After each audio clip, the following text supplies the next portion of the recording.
Buen día con todos. Es un gusto estar aquí para compartir un tema que nos invita a reflexionar profundamente sobre nuestra convivencia. Voy a compartirles una pequeña frase. El respeto siempre será el mejor camino hacia una convivencia mejor, que en inglés sería Respect is always the path to better coexisting. Hoy quiero presentarles sobre un tema que aborda uno de los principales problemas que más afectan a nuestros estudiantes en todo el país, la violencia escolar. Para ello hemos tomado como referencia el cuento El Vencedor, de Vallejo, una obra que, aunque fue escrita hace muchos años, refleja situaciones que siguen ocurriendo en nuestras escuelas.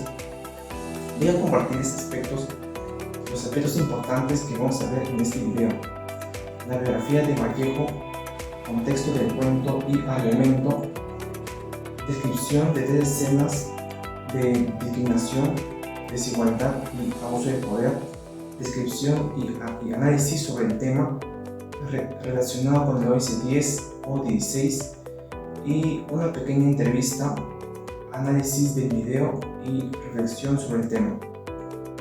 Los invito a ver con atención este video, reflexionar sobre su mensaje y pensar en cómo cada uno de nosotros puede contribuir a construir un entorno más seguro y humano. Sin más que decir, los dejo con el video. Muy bien. Ahora les hablaré sobre la biografía de César Vallejo. César Vallejo, nacido el 16 de marzo de 1892 en Santiago de Chuco, y fue el menor de 11 hermanos. En 1913 inició sus estudios universitarios en Trujillo y en 1917 se trasladó a Lima para continuarlos. En 1920 fue encarcelado durante 112 días, hecho que marcó su vida.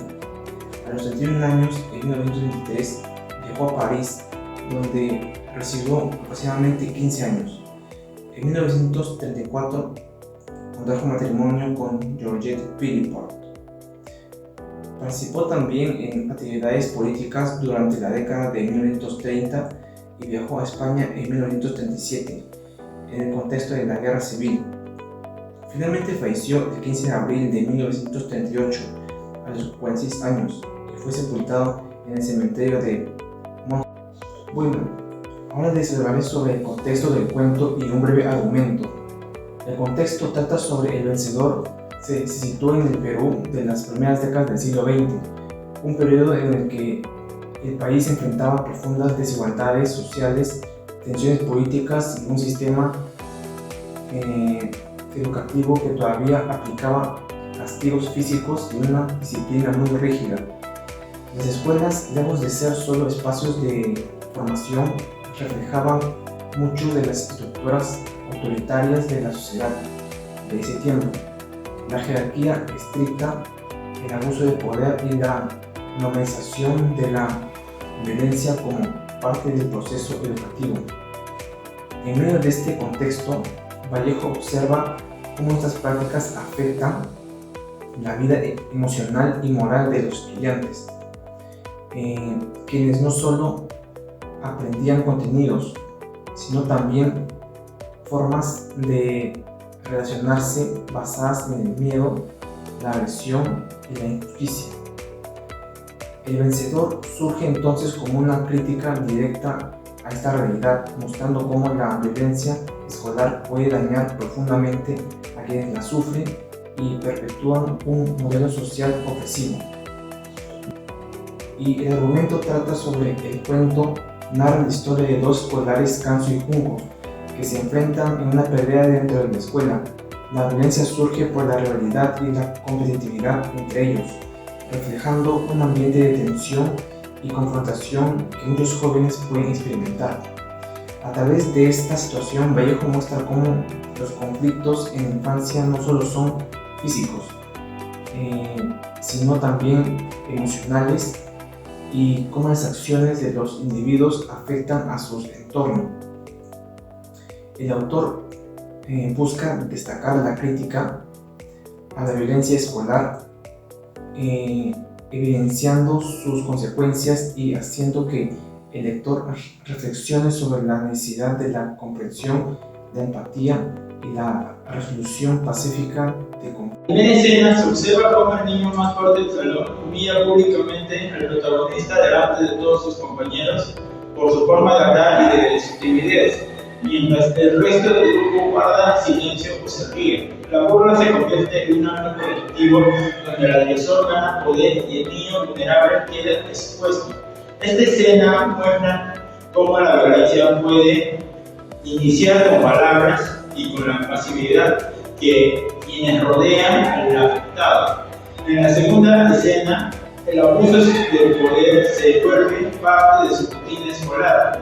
El agresor obliga al protagonista a obedecer órdenes injustas como traerle sus cosas o realizar favores contra de su voluntad. El niño se entra por miedo, sabiendo que si se niega puede ser golpeado. Los compañeros observan, pero no intervienen, y los adultos no se enteran o deciden ignorar la situación. Esta escena revela cómo la violencia se sostiene cuando existe desigualdad y cuando el entorno permite que el abuso continúe sin límites. Los casos de lesión escolar en Huancayo, Piura y Arequipa muestran la misma problemática. La violencia se ha normalizado, pero las instituciones educativas no están protegiendo a los estudiantes más vulnerables. El abuso se repite porque el más fuerte se impone, el grupo calla y los adultos no intervienen oportunamente. Esta situación se relaciona con el ODS 10, ya que refleja la desigualdad dentro del entorno escolar, donde algunos ejercen poder sobre otros, sin que exista una protección equitativa en conjunto. Los casos evidencian la desigualdad y la falta de paz, permiten que la violencia escolar continúe y afecte el desarrollo de los estudiantes. Bueno, en este caso el docente no pudo acompañarnos en este video, pero sí me dieron algunas declaraciones, las cuales le he formulado 3 preguntas. La primera fue: ¿qué mecanismos legales existen para proteger quienes sufren discriminación o abuso, especialmente estudiantes o jóvenes? Su respuesta fue: existen varios mecanismos legales para proteger a jóvenes que sufren discriminación o abuso. La Constitución garantiza la igualdad y prohíbe todo acto discriminatorio.